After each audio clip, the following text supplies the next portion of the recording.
In this video, I will explain how hypnosis works and why it is so effective. Hypnosis is a trance-like state, and everyone is going through a hypnotic state at least 2 times a day without even knowing. Once when we wake up in the morning and once when we fall asleep. It has to do with our brainwave activity, and I will come back to that later. It is very easy to fall into a hypnotic state. All we need is focus and monotony. That's why when you think of hypnosis, you might think of a pendulum. If you focus on that pendulum long enough, you will fall into a trance. I will give you more examples of how easy it is to fall into a trance in day-to-day life. When we drive on a highway, all we do is focus on the road, and because the road is so monotonous, we get into what's called highway hypnosis. And when we listen to a song that's playing on the radio while we are driving, and that song reminds us of our last vacation, then that's exactly where your mind wanders to, your last vacation. Then you get into a trance-like state and you can't even remember how you got to your destination. Another example is watching TV. All we do is focus on the box called television. There's not much going on around us, and when we are so deep into a movie that when something sad happens, we start to get emotional and maybe cry, even though we know it's just a movie and not real. As you can see, it is very easy to go into hypnosis, and it is said that we are in one trance or the other. In other words, we are constantly in a trance-like state. It is also said that all hypnosis is self-hypnosis. Sometimes my job is to get someone out of this state, especially when we fill our brains with negative thoughts, limiting beliefs, and sabotage our lives. Because we might have picked up the belief that we are not good enough, for example. Now back to our brainwave activity. Right now, we are in a beta state. You are fully awake and you listen to this video and process the content. When we are, let's say, relaxed or meditate, we go into what's called alpha state. In hypnosis, we fall into what's called theta. And when we sleep, we are in a delta state. So you have to go through all these brainwave stages to fall into sleep, from beta to alpha to theta to delta. And when you wake up in the morning, it's the other way around. So you always touch theta, minimum 2 times a day, as I mentioned earlier. After a hypnosis session, some people report to me that it felt like they were so deeply relaxed, it felt like sleep. That's because theta and delta brainwaves are so similar and close to each other. During sleep, your body and your conscious mind are asleep, but your subconscious mind never sleeps. The job of your subconscious mind is to always keep you safe and alive. It regulates your bodily functions. For example, your breathing continues, and you do not even have to think about it. It is all automatic and on autopilot. Who do you think wakes you up at night when you need to use the washroom? It's your subconscious mind, because it learned one day to let you know once your bladder is full. Women who usually have a very deep sleep turn into light sleepers once they become mothers, because they know there's this little human being that needs their attention at night. Every little sound that the baby makes can wake them up. Or let's say you have a very important appointment early in the morning, an exam for example, and you set your alarm for 6 a.m. Your subconscious mind knows it is crucial to wake up on time and not sleep in. That night, we might not be able to fall into sleep properly, and sometimes we wake up even before the alarm goes off. Does this all sound familiar? Remember, your subconscious mind never sleeps. So what's the difference between sleep and hypnosis? During hypnosis, only your body sleeps. Consciously and subconsciously, you are fully there. Sometimes people ask me, what is the difference between meditation and hypnosis? During meditation, we are so relaxed, we try to send away thoughts and not even think of them too much. During hypnosis, we do the exact opposite. We specifically think of certain things. Now there is also the entertainment aspect of hypnosis. For example, on stage. You might have seen a stage hypnosis show in person or on TV. Here's the reason why hypnosis works so well on stage to the point that people do crazy stuff. First of all, people go on stage voluntarily. They are willing to do crazy stuff. The general rule is everyone can go into hypnosis, some people quicker than others, with some exceptions like people with profound cognitive problems like severe traumatic brain injuries, for example.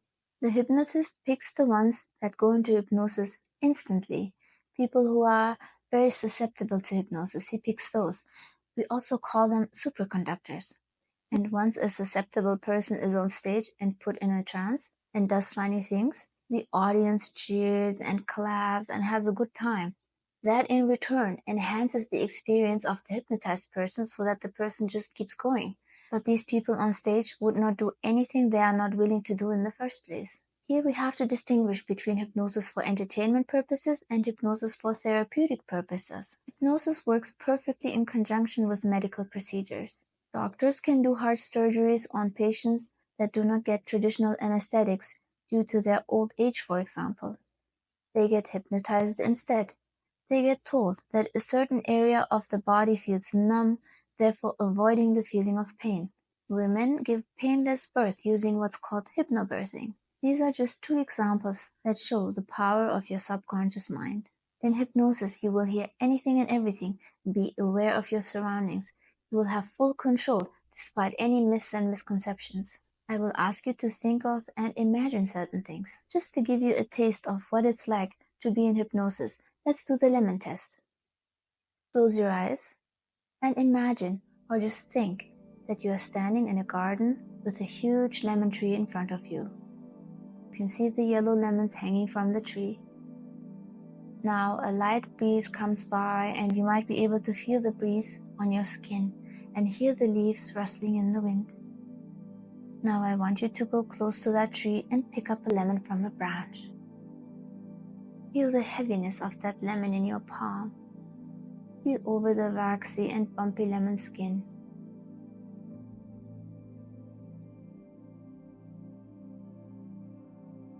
Now look around and notice that there is a picnic table with a cutting board and a knife. I want you to cut that lemon into half and smell that fresh lemon smell while doing it. Cut another piece, a lemon wedge, and bring it to your mouth. Now bite into it and notice how that lemon juice spreads in your mouth. The sourness and freshness makes you salivate. Notice how your facial expressions change.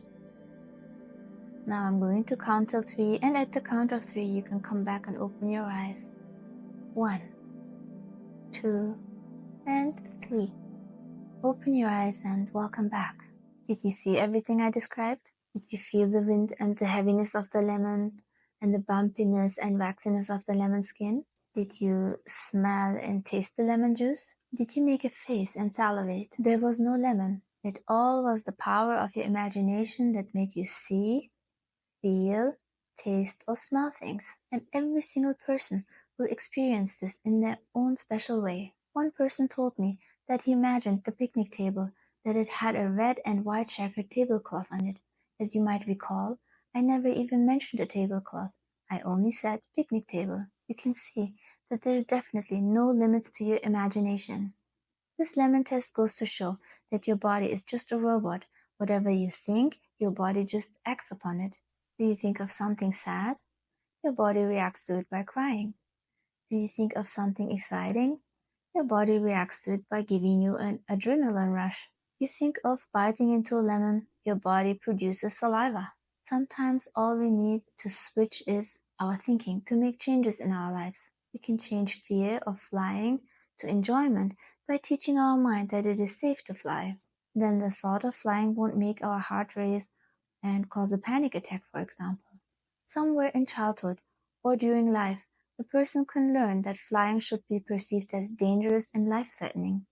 Maybe that person saw a plane crash on the news or in a movie. Just the fact that it's called terminal can register in our subconscious as something that can terminate our lives. Sometimes we know where we picked up thoughts and feelings. Sometimes we don't know because it might be so long ago, somewhere in our childhood, that we learned a belief or behavior. Up until the age of 6 to 7, everything we learn gets saved in our subconscious minds. We learn things from our immediate surroundings, our parents, siblings, relatives, neighbors, and teachers. It's a monkey see, monkey do mentality. We do not question anything. We just imitate and think that what we see is right.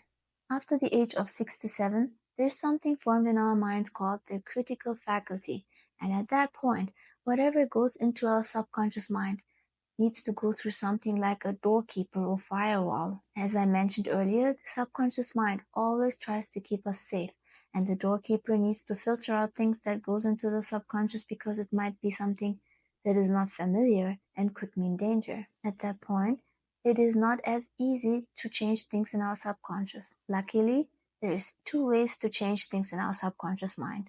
One is hypnosis and the other one is repetition.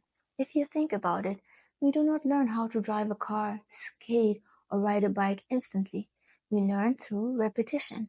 What hypnosis does? In hypnosis, we talk directly to the subconscious mind while keeping the doorkeeper busy with other things so we can directly change things up that we want to change, for example, deep-rooted limiting beliefs. If someone as a child gets to hear, "You can't do this, you are not smart enough, don't even try," then that belief is saved in our subconscious for life. But in hypnosis, we keep the doorkeeper busy and communicate to the subconscious that you are capable of doing things, that you are smart enough, and that you can do it easily and effortlessly. Then you can change those limiting beliefs into empowering beliefs. Regular talk therapy might only change things in your conscious mind, but your conscious mind makes up only about 10%, whereas the subconscious makes up the rest. Imagine an iceberg. The top represents the conscious mind that is responsible for short-term memory and your willpower. Consciously, you can only do so much. If your subconscious thinks otherwise, it is hard to do things just with willpower, for example. If the smoker learned in his life that a cigarette will calm him down or ease his sadness, the smoker can stop smoking for a certain amount of time, just with willpower alone. But as soon as something severe happens, for example, he loses a family member, willpower is not strong enough because in his subconscious he has saved sadness equals cigarette. So willpower can only take you so far. The key is to change things in the subconscious, where beliefs and values are saved. The American Health magazine published a reappraisal by Alfred Barrios that shows recovery rates of different therapy methods. The average recovery rate with hypnotherapy is 93, with the average number of sessions being only 6.